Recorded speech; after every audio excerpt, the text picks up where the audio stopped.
এই বিভাগে রয়েছে চরমোনাই দরবার, ঠিক কিনা বলেন? ওনাদেরও বিশাল মাদ্রাসা, ধর্মীয় অঙ্গনে, মাদ্রাসা অঙ্গনে, রাজনৈতিক অঙ্গনে ওনাদের অনেক খেদমত। তারপরে এখানে আছে ঝালকাঠি এনএস কামিল মাদ্রাসা। আমরা কায়েসা হুজুরের কথা শুনেছি, আল ইত্তেহাদ মা আল ইখতিলাফ, মতবিরোধের সাথে ঐক্য, অসাধারণ কথা। তো এই সমস্ত বড় বড় আল্লাহওয়ালাদের আগমন এই ভূখণ্ডে হওয়ার কারণে এখানে ধর্মীয় বিশৃঙ্খলা, মারামারি কম, আছে ঐক্য, ঠিক কিনা বলেন? বরিশাল বিভাগের প্রতি আমার বিশেষ ভালোবাসার এটা একটা কারণ। 2 নম্বর কারণ হচ্ছে, আমি ঢাকাতে যে মাদ্রাসায় পড়াশোনা করেছি, দারুন নাজাত সিদ্দিকিয়া কামিল মাদ্রাসা, আমার মাদ্রাসার শিক্ষক মন্ডলীর অধিকাংশ হচ্ছে এই বরিশালের। আলহামদুলিল্লাহ। আমাদের শ্রদ্ধেয় প্রিন্সিপাল হুজুর আখম আবু বকর সিদ্দিক হাফিজাহুল্লাহ ওয়া রাআহ, উনি এলাকা সহ পুরো দারুন নাজাত মাদ্রাসার অধিকাংশ আসাতাজা ইকরাম এই ভূখণ্ডের, এই অঞ্চলের হওয়ার কারণে ছোটবেলা থেকেই বরিশালের প্রতি আমার একটি ভালোবাসা। তো আমি অন্তরের অন্তঃস্থল থেকে আবারও শুভেচ্ছা জানাতে চাই। আমি আমাদের অনেক ভাইদেরকে দেখতে পাচ্ছি, আপনারা বসার জায়গা পাননি, দাঁড়িয়ে আছেন এবং খুবই নিশ্চুপ, শান্ত, সুশৃঙ্খল। The people of Barisal, they are very smart, আলহামদুলিল্লাহ, মাশাআল্লাহ। এবং শ্রোতা যাদেরকে দেখতে পাচ্ছি, বেশিরভাগের বয়স 15 থেকে 25। জেনজি, যেখানেই যাই জেনজি আমারে ছাড়ে না, মাশাআল্লাহ। এরাই আগামীর বাংলাদেশ, এরাই বাংলাদেশ। এদের হাতে নিরাপদ আমার লাল সবুজের পতাকা, এদের হাতে নিরাপদ আমার 56,000 বর্গ মাইলের প্রতিটি ইঞ্চি মাটি। এজন্য তোমাদেরকে সাবধান থাকতে হবে, সজাগ থাকতে হবে দেশের জন্য, এদেশের সার্বভৌমত্বের জন্য, ঠিক কিনা বলেন? আমার প্রিয় ভাইয়েরা, আপনারা এখন যেমনি নিশ্চুপ, নীরব, very quiet and calm, discipline, I like it, I love it, শেষ পর্যন্ত আপনারা এরকম নিশ্চুপ, নীরব, নিস্তব্ধ, নিঝুম থাকবেন তো আপনারা? মাশাআল্লাহ। আমি খুব লম্বা চূড়া সময় নেব না, অনেক আলোচনা হয়েছে, আমি পাশেই ছিলাম, আমি দুপুরেই চলে এসেছি, আমি শুনছিলাম আলোচনাগুলো, অসাধারণ আলোচনা হয়েছে। আসলে আলোচনা হওয়া দরকার অল্প, ইবাদত আর আমল হওয়া দরকার বেশি, ঠিক কিনা? কিয়ামতের একটা আলামত হচ্ছে খুতবুকুম তাবিলা ওয়া সালাওয়াতুকুম কাসীরা। কিয়ামতের আগে আমাদের বক্তব্য হয়ে যাবে লম্বা। Your speech will be longer and your salah will be very shorter. বক্তব্য হবে লম্বা, সালাত হবে খাটো। এই নমুনা বর্তমানে আছে না নাই? ঘন্টার পর ঘন্টা, তাও তৃপ্তি মিটে না। অনেক জায়গায় রাত পর্যন্ত, মিডনাইট পর্যন্ত, মধ্যরাত পর্যন্ত আলোচনা হয়, এটা ঠিক নয়। বক্তব্য হবে একেবারে gist, cream of the creams, একেবারে ক্রিম কথাটা আলোচক উপস্থাপন করবেন। হেদায়েত দেওয়ার মালিক কে? ইন্নাকা লা তাহদি মান আহবাবতা ওয়ালাকিন্নাল্লাহা ইয়াহদি মান ইয়াশা। নবী হে, আপনি চাইলেই কাউকে হেদায়েত দিতে পারবেন না, হেদায়েত দেওয়ার মালিক কে? প্রিয় ভাইরা, আমি শুরুতেই দেখতে চাই যে আপনারা বরিশাল বিভাগের কে কোন জেলা থেকে আসলেন, এটা একটু জেনে খোঁজখবর নিয়ে আমি আলোচনা শুরু করবো ইনশাআল্লাহ।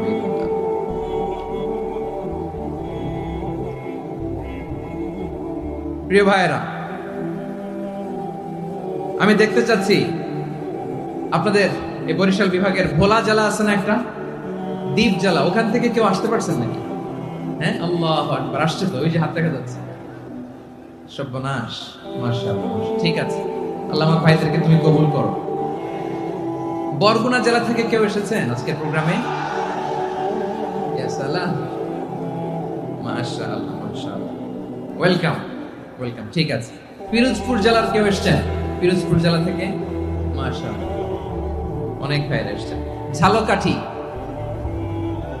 মাশাআল্লাহ, ঝালকাঠিতে অনেক আসছে। তারপর বরিশাল জেলা থেকে কারা কারা এসেছেন? বরিশাল, মাশাআল্লাহ, তাবারাকাল্লাহ। এবার পটুয়াখালী জেলার কারা কারা দেখি? মাশাআল্লাহ, মাশাআল্লাহ, মাশাআল্লাহ। আল্লাহ তুমি কবুল করো, আল্লাহ তুমি কবুল করো। লিল্লাহি তাকবীর, লিল্লাহি তাকবীর, লিল্লাহি তাকবীর। হাত নামান। প্রিয় ভাইরা, আসুন আমরা কাল বিলম্ব না করে আজকের পটুয়াখালী জেলা শহরের মাশাআল্লাহ ওই যে লক্ষ্মীপুর থেকে আমাদের ভাই এসে প্লেকার্ড নিয়ে দাঁড়াইছে। ঠিক আছে, প্লেকার্ড দেখেছি, ফি আমানিল্লাহ। আচ্ছা, এই বরিশাল বিভাগের বাইরে থেকে কারা কারা আসছেন দেখি, কেউ আছেন কিনা? মাশাআল্লাহ, অনেক অনেক অনেক মাশাআল্লাহ। আল্লাহ কবুল করুন, আল্লাহ কবুল করুন। ফি আমানিল্লাহ। চাঁদপুর, ঠিক আছে ঠিক আছে, হ্যাঁ ইলিশের বাড়ি চাঁদপুর, ঠিক আছে মাশাআল্লাহ। বসুন বসুন। সম্মানিত ভাইরা, আসুন আমরা মূল আলোচনার দিকে চলে যাই। আজকে আমরা যে টপিকটা নিয়ে আলোচনা করব সেটা হচ্ছে, আমরা যে জীবনে বিপদে পড়ি, আমরা বিপদে পড়লে আমাদেরকে উদ্ধার করে কে? আল্লাহ ছাড়া আমাদের বাঁচানোর কেউ আছে? উদ্ধার করার কেউ আছে? রক্ষা করার কেউ আছে? এজন্য বিপদে পড়লে আমরা চাইবো কার কাছে? আমাদের যাই দরকার হোক আমরা ফরিয়াদ করব কার কাছে? নাকি মাজারে যেয়ে চাবেন? মাজারে যেয়ে চাবেন? অনেকে তো মাজারে যেয়ে কপাল ঘষে, আছে না নাই? মাজারে যেয়ে সন্তান চায়, আছে? এই এলাকায় নেই, এলাকার লোকদের আকীদা খালেস আমি জানি। মাজারে যেয়ে কপাল ঘষে আর সন্তান চায়। আচ্ছা, মাজারে গেলে সন্তান পাওয়া যায়? আচ্ছা, মাজারে না গেলে যদি বাচ্চা না হতো, গরু ছাগলের যে বাচ্চা হয় ওরা কোন মাজারে মানত করে বলেন? কথা কি বুঝতেছেন? এই যে প্রতি বছর গরু ছাগল ভেড়া এগুলো যে বাচ্চা দেয়, এরা কোন মাজারে যে মানত করে? এজন্য চাইতে হবে একজনের কাছে, তিনি কে? আমার প্রিয় পটুয়াখালীবাসী, মাজার জিয়ারত করা সুন্নাহ। আমরা মাজার জিয়ারত করব, আল্লাহ ওয়ালাদের কবরে যাব, আমরা সেখানে যে সালাম দিব, দোয়া করব, নিজের জন্য করব, কবরে শুয়ে থাকা মাইয়িতের জন্য করব, পুরো মুসলিম উম্মাহর জন্য করব। কিন্তু কবরে যিনি শুয়ে আছে ওই বাবার কাছে সন্তান চাওয়া যাবে? চাকরি চাওয়া যাবে? সফলতা চাওয়া যাবে? সফলতা দেয় কে? সবাই বলেন নাই, আওয়াজ করে বলেন, সফলতা দেওয়ার মালিক কে? এক কথাই রব্বুল আলামিন বলেন, ওয়া ইয়ামসাসকাল্লাহু বিদুররিন ফালা কাশিফা লাহু ইল্লা হু ওয়া ইয়ুরিদকা বিখাইরিন ফালা রাদ্দা লিফাদলি ইউসিবু বিহি মান ইয়াশাউ মিন ইবাদিহি ওয়া হুয়াল গফুরুর রহিম। আল্লাহু আকবার। আল্লাহ বললেন, ওয়া ইয়ামসাসকাল্লাহু বিদুররিন ফালা কাশিফা লাহু ইল্লা হু। আল্লাহ যদি তোমাকে কোনো বিপদ স্পর্শ করায়, আল্লাহ যদি তোমারে কোনো বিপদে ফেলে দেয়, ওই বিপদ থেকে উদ্ধার করার তিনি ছাড়া আর কেউ নাই। জোরে বলেন ঠিক কিনা? তিনি যদি কোনো বিপদে ফেলেন, তিনি ছাড়া বিপদ থেকে উদ্ধার করার কেউ নাই। আর তিনি যদি তোমার প্রতি কোনো অনুগ্রহ করতে চান, ওই অনুগ্রহ ঠেকিয়ে দেওয়ার ক্ষমতাও কারো নাই। আল্লাহ যদি আপনার সফলতা দিতে চায়, পৃথিবীর কোন শক্তি ওই সফলতাকে থামাতে পারে? এজন্য আল্লাহ বললেন, খবরদার, চিন্তার আকীদা খালিস করে নাও। ওয়া ইয়ামসাসকাল্লাহু বিদুররিন ফালা কাশিফা লাহু ইল্লা হু। আল্লাহ বিপদে ফেললে বিপদ থেকে উদ্ধার করার কেউ থাকে না। আর আল্লাহ যদি তোমার প্রতি দয়া দেখাতে চান, অনুগ্রহ করতে চান, ওই অনুগ্রহকে প্রতিরোধ করার মতো ক্ষমতা কারো নাই। তিনি তার বান্দাদের মধ্য থেকে যাকে ইচ্ছা তাকে দেন, যত ইচ্ছা তত দেন। তিনি ক্ষমাশীল, তিনি মেহেরবান। সুবহানাল্লাহ। তিনি ক্ষমাশীল, তিনি মেহেরবান। তাহলে এই আয়াত থেকে আমরা বুঝতে পারলাম, আমরা যদি বিপদে পড়ি আমাদেরকে কেউ বাঁচাতে পারে না। আমার বাবা আমারে বাঁচাতে পারে? হ্যাঁ? আমার মা আমাকে বাঁচাতে পারে? আমার বন্ধু আমারে বাঁচাতে পারে? আমার দলের কর্মী আমাকে বাঁচাতে পারে? আমার পীর সাহেব আমারে বাঁচাতে পারে? আমার পটুয়াখালীর ভাইয়েরা খেয়াল রাখবেন, বাঁচাতে পারে এক মহান সত্তা, উদ্ধার করতে পারে এক মহান সত্তা। চিৎকার করে বলুন, তিনি কে? আবার আল্লাহ বললেন, আম্মাই ইউজিবুল মুফতাররা ইযা দাআহু ওয়া ইয়াকশিফুস সুআ ওয়া ইয়াজআলুকুম খুলাফাআল আরদ আইলাহুম মা'আল্লাহ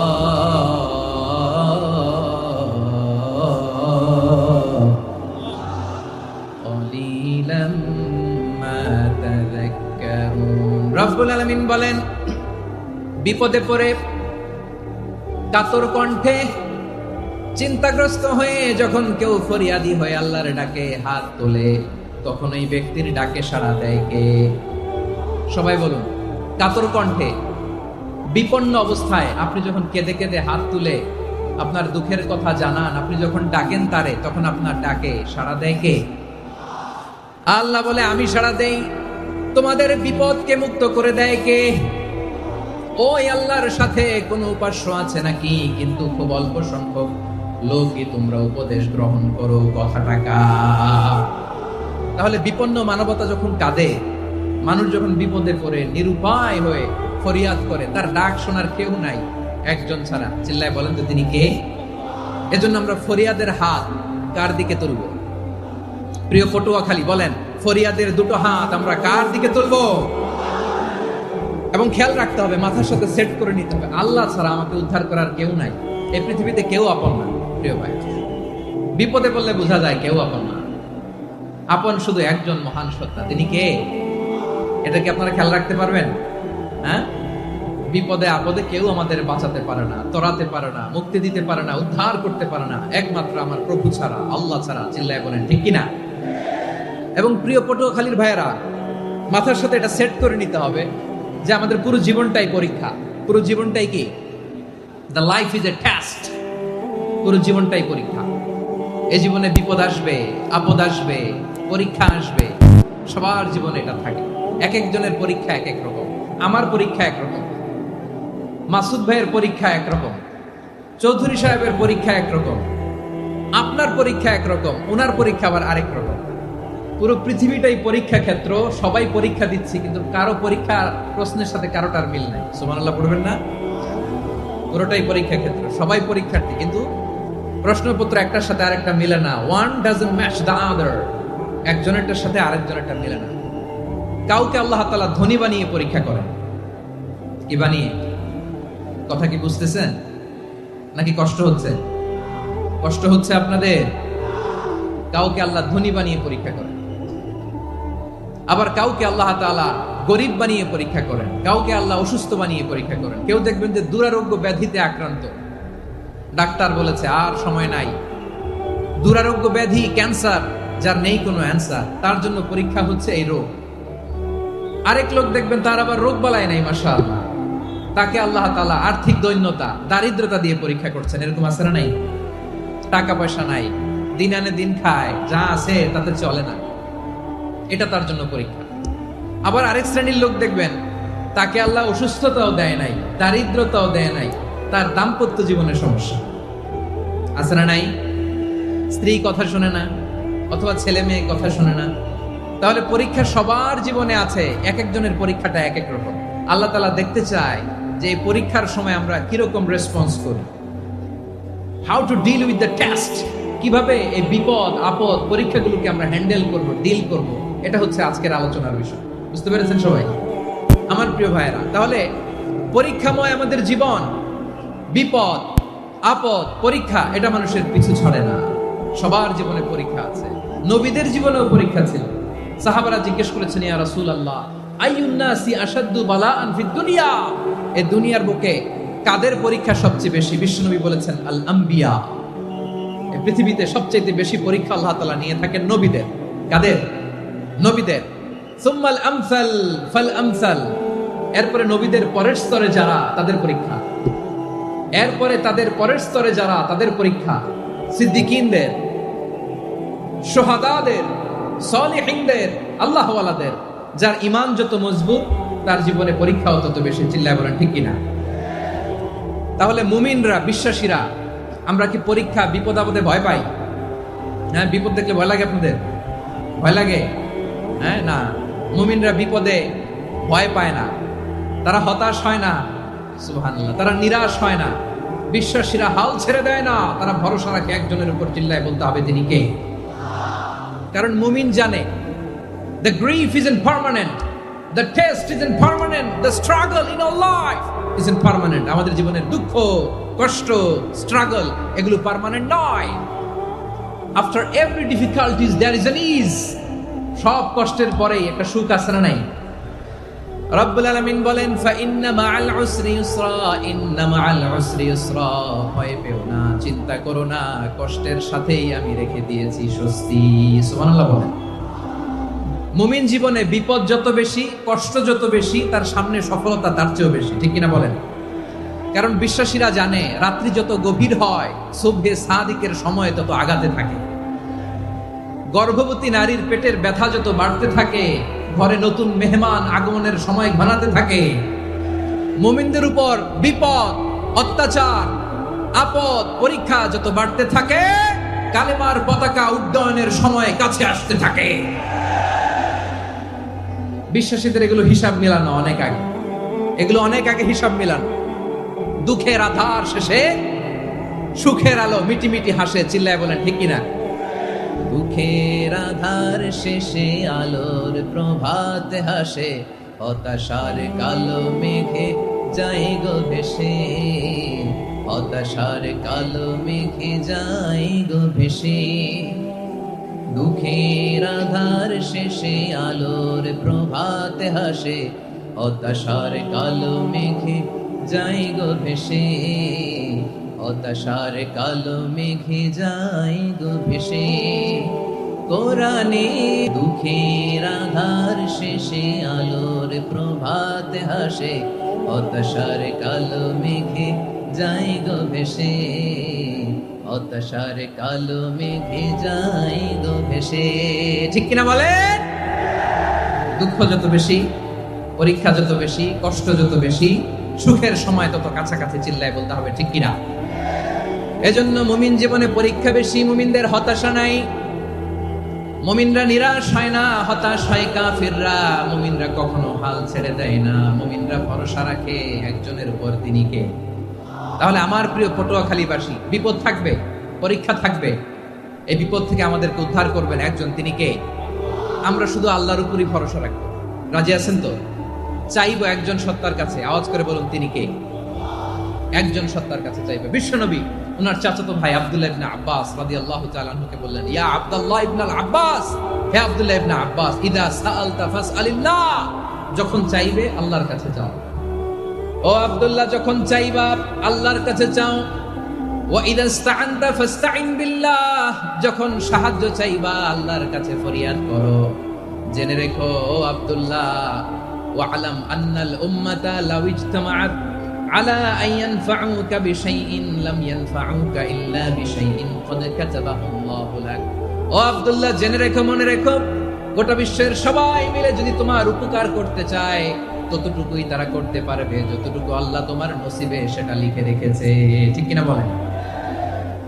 আর যদি গোটা বিশ্বের সবাই মিলে তোমার বিরুদ্ধে কনস্পাইরেসি করে, ষড়যন্ত্র করে, গোটা বিশ্বের সবাই মিলেও যদি তোমার ক্ষতি করতে চায়, ততটুকুই শুধু পারবে যেটা আল্লাহ তোমার জন্য বরাদ্দ রেখেছে। যতটুকু আল্লাহ তাআলা তোমার জন্য বরাদ্দ রেখেছে, ততটুকুই ক্ষতি করতে পারবে, আর এক চুল বেশিও করতে পারবে না, কমও করতে পারবে না। চিল্লায় বলেন ঠিক কিনা? এজন্য আমরা চাইবো কার কাছে? সবাই বলেন নাই, আওয়াজ করে বলেন কার কাছে?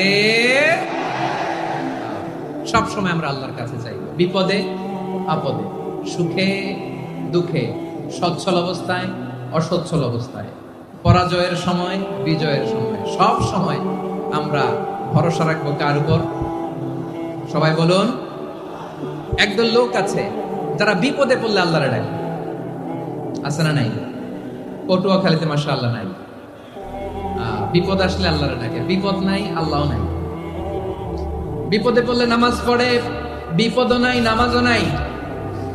বিপদে পড়লে জিকির করে, বিপদ যখন চলে যায় ওদের জিকিরও বন্ধ হয়ে যায়। এরকম আছে না নাই? কিছু লোক দেখবেন পরীক্ষা আসলে নামাজ পড়ে, আছে আছে। জেনজি আওয়াজ করো, এরকম আছে? এই কমন পড়ে গেছে, কমন পড়ছে। দেখবেন পরীক্ষার সময় নামাজ পড়ে, পরীক্ষাও নাই নামাজও আছে। এরকম কিছু লোক আছে অসুস্থ হলে আল্লাহরে বড্ড ভালোবাসে, আল্লাহরে খুব ডাকে। অসুস্থ হইলে অসুস্থতাও নাই, আল্লাহর স্মরণও নাই।